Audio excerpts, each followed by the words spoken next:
नमस्कार, आप देख रहे हैं एफएडब्ल्यू लाइव। मैं हूं दीक्षा। अब तक की प्रमुख गतिविधियों पे आइए डालते हैं एक नजर। आज से 104 वर्ष पूर्व स्वाधीनता आंदोलन के दौरान हुई प्रमुख घटना चौरी चौरा आंदोलन एक अविस्मरणीय मोड़ पर आधारित पुस्तक के लेखक राम मूर्ति ने साझा किए घटना के प्रमुख प्रसंग। आगामी यूपी बोर्ड के निर्धारित परीक्षाओं के सकुशल संचालन हेतु बनाए गए कंट्रोल रूम का जिला विद्यालय निरीक्षक ने किया निरीक्षण। संभव समाधान दिवस में महापौर डॉक्टर मंगलेश श्रीवास्तव और नगर आयुक्त गौरव सिंह सोगरवाल ने सुनी पीड़ितों की समस्याएं, दिए आवश्यक दिशा निर्देश। सेठ हेमाड जयपुरिया स्कूल गीरा कैंपस में आज बच्चों की आंखों की देखभाल के लिए एक स्वास्थ्य परीक्षण का हुआ आयोजन। दीनदयाल उपाध्याय गोरखपुर विश्वविद्यालय में आज से 3 दिनों तक चलने वाले एथलेटिक्स मीट का हुआ शुभारंभ। और अब गतिविधियां विस्तार से। आज से 104 वर्ष पूर्व स्वाधीनता आंदोलन के दौरान हुई प्रमुख घटना चौरी चौरा आंदोलन एक अविस्मरणीय मोड़, एक महत्वपूर्ण घटना है जो 1922 में गोरखपुर मुख्यालय से 27 किलोमीटर दूर स्थित चौरी चौरा थाने में घटित हुई थी, जिसमें कुछ स्वराजियों ने पुलिस के साथ हुई हाथापाई के बाद उग्र आंदोलन करते हुए थाने को फूंक दिया था। महत्वपूर्ण घटना यह थी कि महात्मा गांधी ने अपना असहयोग आंदोलन इस हिंसात्मक घटना के बाद रोक दिया था, जिसे लेकर तरह तरह की चर्चाएं रही। इसी घटना को लेकर एफएडब्ल्यू लाइव ने एक प्रकाशित पुस्तिका चौरी चौरा 1922 में के लेखक राम मूर्ति से विस्तार में बातचीत की। प्रस्तुत है बातचीत के संपादित अंश। 4 फरवरी 1922 में चौरी चौरा कांड हुआ था और अब उस कांड को लगभग 104 वर्ष हो चुके हैं। इस घटना में 19 लोगों को फांसी दी गई थी। इस घटना से जुड़े हुए अनछुए पहलुओं पर राम मूर्ति जी ने प्रकाश डाला है। उनकी पहली हिंदी पुस्तक भी प्रकाशित हुई थी। चौरी चौरा घटना मूल रूप से मजदूरों, किसानों और मेहनतकशों की लड़ाई का था। यह लोग आज़ादी की लड़ाई में महात्मा गांधी का एक आदेश आया कि विदेशी वस्त्रों का बहिष्कार किया जाए और शराब की दुकानों पर जो है पिकेटिंग किया जाए। भगवान अहिर थे इन स्वतंत्रता सेनानियों के साथ में जो पिकेटिंग का नेतृत्व कर रहे थे। उनको चौरी चौरा थाने के दरोगा गुप्तेश्वर सिंह बेइज्जत कर दिए थे। इसी मामले को लेकर के डुमरी खुर्द एक जगह है चौरी चौरा के पास, जो है स्वयंसेवकों की बैठक हुई और तय हुआ कि चल करके दरोगा जी से पूछा जाए कि आप जो है भगवान अहिर को क्यों बेइज्जत किए हैं। ये लोग पूछने जा रहे थे वहाँ पर, लेकिन भीड़ बढ़ गई, हजारों की तादाद हो गई। पुलिस वालों को लगा कि ये लोग थाने पर चढ़ाई कर देंगे। लोकल जमींदारों के कुछ कारिंदे और पुलिस के लोग इन लोगों के ऊपर लाठियां चला दिए और गोली बरसा दिए, जिसमें वास्तव में बताया यह जाता कि 3 लोग मरे थे, लेकिन पुलिस के हिसाब से सिर्फ 1 मरे। और जब गोली चल गई और लाठी चार्ज हो गया तो जनता भी थोड़ी सी आहत में आने के बाद गुस्से में आ गई और जाकर के थाने को फूंक दिया। उस समय 23 लोग थाने में जलाए गए थे। उनकी आज भी स्मृति में पुलिस के लोगों को वहाँ पर तवज्जो दिया जाता है और उनको फूल माला चढ़ाया जाता था। 1981 तक 22 की यह घटना थी और 81 तक किसी ने वहाँ के लोगों को आज़ादी का सिपाही नहीं माना था।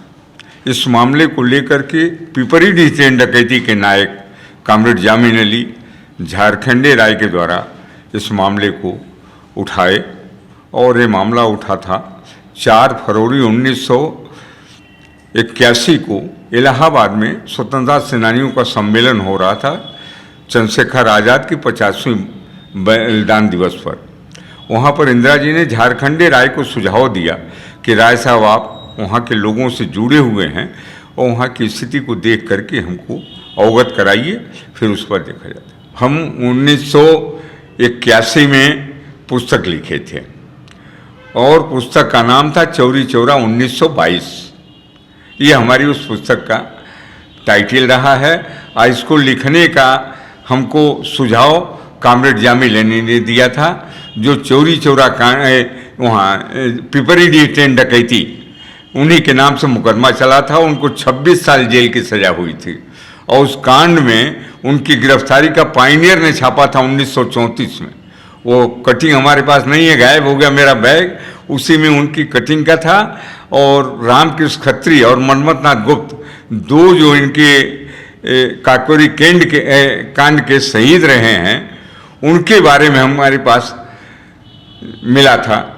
और हमारी इस किताब का जो है समीक्षा हिंदुस्तान में छपी थी 1982 में ही, और रसा से जो सरकारी अखबार था प्रावदा, उसमें भी हमारी इस किताब की समीक्षा छपी थी। एफिडेविट लाइव के माध्यम से हमने अपने दर्शकों को राम मूर्ति जी से मिलाया, उनकी जो पुस्तक थी चौरी चौरा आंदोलन, उसके बारे में बताया, जो अनछुए पहलू थे उससे लोगों को रूबरू कराया। एफिडेविट लाइव का यह मानना था कि अभी भी लोगों को जो चौरी चौरा कांड का इतिहास है उससे लोग काफ़ी अछूते रहे हैं। उस अछूतेपन को ख़त्म करने के लिए एफिडेविट लाइव ने यह मुहिम चलाई और लोगों को राम मूर्ति जी के माध्यम से, उनकी पुस्तक के माध्यम से, जो उनकी पुस्तक थी चौरी चौरा आंदोलन, उसके माध्यम से लोगों को जो वहाँ की घटनाएं थी, जो वहाँ पर लोगों ने संघर्ष किया था, उसके बारे में रूबरू कराने का कार्य किया। एफिडेविट लाइव के लिए गोरखपुर से निखिलेश प्रताप सिंह।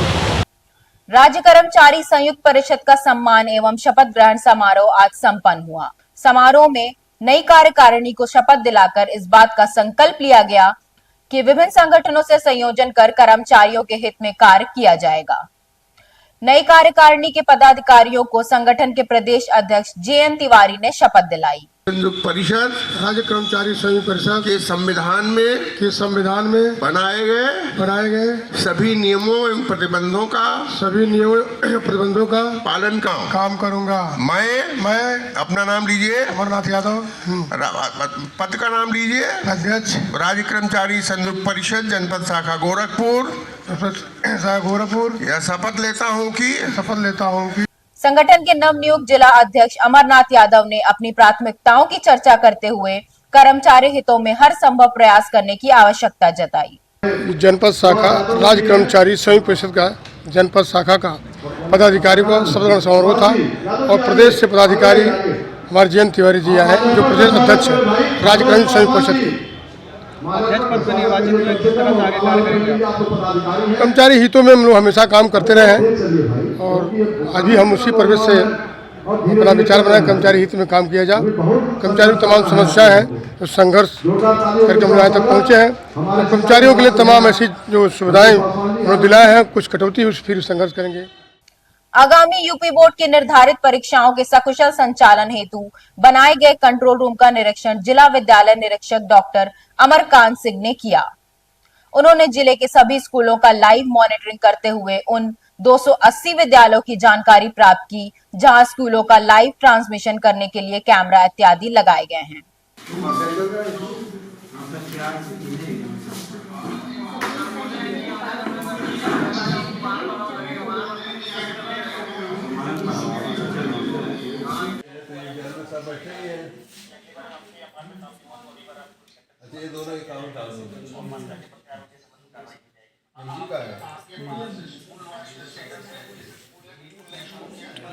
उन्होंने मीडिया कर्मियों से बातचीत करते हुए कहा कि परीक्षा को नकल विहीन बनाने के लिए समुचित व्यवस्थाएं की गई हैं। 198 तो परीक्षा केंद्र है जिनका कि फाइनल हो गया है और परीक्षा केंद्रों पे जो पूर्व की व्यवस्थाएं थी वो रहेंगी ही।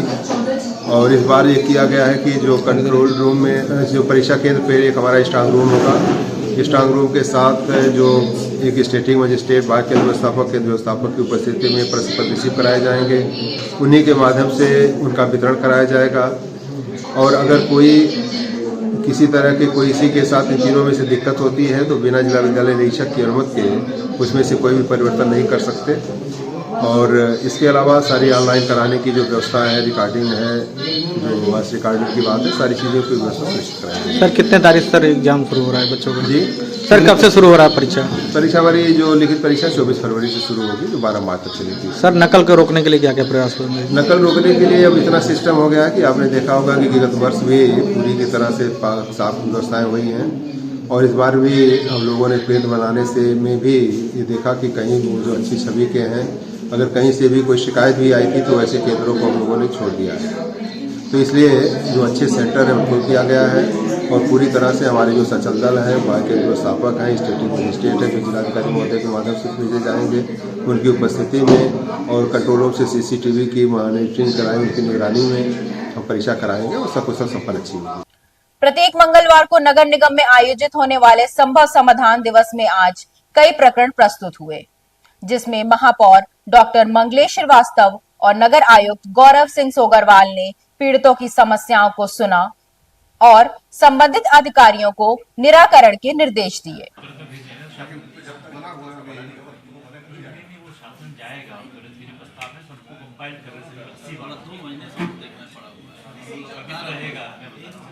मीडिया कर्मियों से बातचीत करते हुए नगर आयुक्त ने कहा कि प्रभावित लोगों की समस्याओं का निराकरण प्राथमिकता के आधार पर किया जा रहा है। शासन के निर्देशानुसार प्रत्येक मंगलवार को संभव दिवस का आयोजन किया जाता है, जिसमें नगर निगम से जुड़े हुए सभी विभागों के विभागाध्यक्ष उपस्थित रहते हैं और जनता से जुड़ी हुई समस्याएं जो खासतौर पर नगर निगम के किसी न किसी विभाग से संबंधित रहती है वो आते हैं। इसी क्रम में आज मंगलवार को संभव दिवस का आयोजन किया जा रहा है। माननीय महापौर जी की भी उपस्थिति इसमें हुई है। इसमें अधिकतर जो मामले आए हैं वो टैक्स से संबंधित, नाली निर्माण, सड़क निर्माण से संबंधित, कुछ अतिक्रमण के मामले भी आए हैं, कुछ हमारे मामले पथ प्रकाश से संबंधित भी आए हैं। संबंधित विभागाध्यक्षों को निर्देशित किया गया है त्वरित गति से उन सबकी समस्याओं का निस्तारण करें। साथ ही साथ जो मामले पेंडिंग है शासन स्तर पर, उन मामलों में प्रभावी पैरवी करते हुए वहां से भी बजट का आवंटन करवाया जाए। सेठ hammer Jaipuria school GIDA campus में आज बच्चों की आंखों की देखभाल के लिए एक स्वास्थ्य परीक्षण का आयोजन किया गया, जहां 100 बच्चों की आंखों की जांच नेत्र रोग विशेषज्ञ चिकित्सक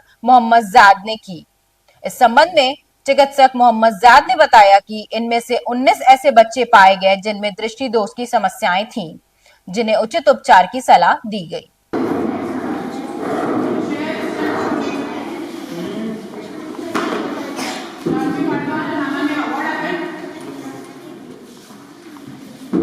Good morning everyone. Myself Shlok Agrawal from grade 9 studying in St. Hema Jaipuria School, Gida campus, Gorakhpur. Today our school has organized an eye checkup camp. So let's get to know about the benefits. The first benefit is that awareness. We can be aware about the topics related to our eyes, how we can prevent eye damages, how we can be more aware on different kind of practices that can be held to make our eyes safe. Now the second most beneficial topic is actually rapid feedback. Suppose a person has bad eyesight but still does not know it. So eye checkup camps like these can help them know about their status of their eyes. This way everyone does not feel left out, and also eye problems are found very early on which can be curable later on. और आज मैं जयपुरिया में बच्चों की आँख जांच करने के लिए आया हूँ। आजकल इस मोबाइल के दौर में बच्चों पर बहुत बुरा प्रभाव पड़ रहा है मोबाइल का, जिसके वजह से आंखों में बहुत सी बीमारियां हो रही हैं और बच्चों में बहुत सी आंखों की तकलीफ, बहुत कम उम्र में चश्मे लग जा रहे हैं। तो इस वजह से जितने बेसिक स्टेप पे काम किया जाएगा उतना आगे के लिए बच्चों के फ्यूचर प्रॉस्पेक्ट के लिए बेहतर होगा। क्या कहना चाहेंगे बच्चे बहुत मोबाइल देखने से? सबसे पहले तो मदर फादर को उन मोबाइल का जो उन्होंने दे रखा है अपनी आसानी के लिए, उससे उनको मोबाइल सबसे पहले खींचना चाहिए। मोबाइल का इस्तेमाल कम से कम मिनिमाइज करना चाहिए। वार्ड नंबर 10 जंगल बेनी माधव नंबर 1 के नागरिकों ने इलाके की जल जमाव, गंदे पेयजल, नाली निर्माण आदि की समस्याओं को लेकर एक मांग पत्र नगर आयुक्त को सौंपा।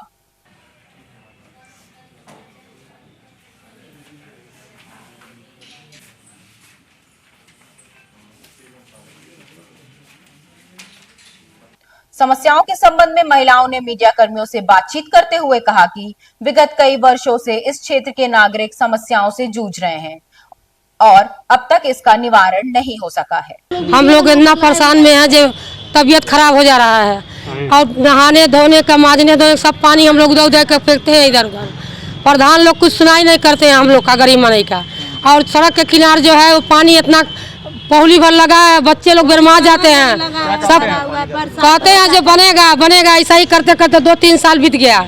और नाली भी पानी निकालते हैं पंप सेट से, जाए तो सीने तक पानी पहुंच जाता है। सर हम लोग Jangal Beni Madhav number 1 Mahesara ward number 10 से हैं और नाली का हम लोगों के लिए बहुत दिक्कत हो रहा है। हम लोग नाली के लिए ही आए हैं, हम लोग की मांग पूरी की जाए।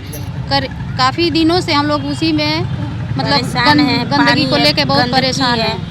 बहुत ही बच्चे से मिली आप लोग? जी सर, बहुत लोग आए और कुछ भी हुआ नहीं, कोई सुनवाई नहीं हुआ। वही स्थिति है, वही बोलने पर कितनी संख्या है वहाँ पे? दीनदयाल उपाध्याय गोरखपुर विश्वविद्यालय में आज से 3 दिनों तक चलने वाले एथलेटिक्स मीट में 40 से अधिक कॉलेजों के 500 से अधिक खिलाड़ी भाग ले रहे हैं। मीट के शुभारंभ कुलपति प्रोफेसर पूनम टंडन ने रंग बिरंगे गुब्बारों को उड़ाकर किया। इस तरह इस विश्वविद्यालय के खिलाड़ियों के लिए ये आयोजन है, उसी रूप में इस वार्षिक प्रतियोगिता को देखा जाता है। संत विनोबा स्नातकोत्तर महाविद्यालय देवरिया। कुलपति प्रोफेसर टंडन ने कहा कि इन दिनों में 44 खेलों का आयोजन होगा, जिसमें 56 स्वर्ण सहित 168 पदक विजेता प्रतिभागियों को प्रदान किए जाएंगे। इसमें लगभग हमारे 800 खिलाड़ी 20 से अधिक कॉलेज के भाग ले रहे हैं और आप देख ही रहे हैं छात्र छात्राओं में जो उत्साह है, उनके संग जो टीम के मैनेजर्स आए हुए हैं। अब तो स्टार्ट होने वाली है, तो अभी लोगों ने इसका ओपनिंग करी है और आगे आने वाले दिन में आपको और दिखाई देगा कि क्या क्या होता है इसके आगे। खिलाड़ियों के लिए कहना चाहिए खेल की स्पिरिट खेलिए, जीत हार के लिए नहीं। और पार्टिसिपेशन सबसे इम्पोर्टेंट है, जीत हार तो खेल का हिस्सा होती है, यही कहना चाहेंगे। और खिलाड़ी देखिए पूर्वांचल में बहुत ही एथलीट या स्पोर्ट्स के क्षेत्र में छात्रों में बहुत ही उत्साह देखा गया है। छात्र बहुत हम्बल बैकग्राउंड से आते हैं, लेकिन बढ़ चढ़ के भाग लेते हैं और कई छात्र इसको एज ए कैरियर बाद में ले जाते हैं। तो यही कहना चाहेंगे, ऐसे बढ़ते रहिए, आगे बढ़ते रहिए और सफल होते रहिए। स्कूल सेफ्टी प्रोग्राम के तहत एनडीआरएफ द्वारा फर्टिलाइजर स्थित केंद्रीय विद्यालय 2 में स्कूल के बच्चों को आपदा से बचाव के तरीके विषय पर विस्तृत जानकारी दी गई। उप महानिरीक्षक मनोज कुमार शर्मा के मार्गदर्शन में आयोजित एक कार्यशाला का आयोजन किया गया, जिसमें विद्यालय के सभी छात्र छात्राओं ने भागीदारी की। गंदा कपड़ा नहीं होना चाहिए, साफ कपड़े से घाव को ढकना है। दूसरे कपड़े लेना है, चाहे वो किसी भी कलर का हो, लेकिन साफ सुथरा होना चाहिए और उसको बांधना है। कैसे बांध रहे देखिए। आज के लिए बस इतना ही। देखते रहिए फिर बिट लाइव। धन्यवाद।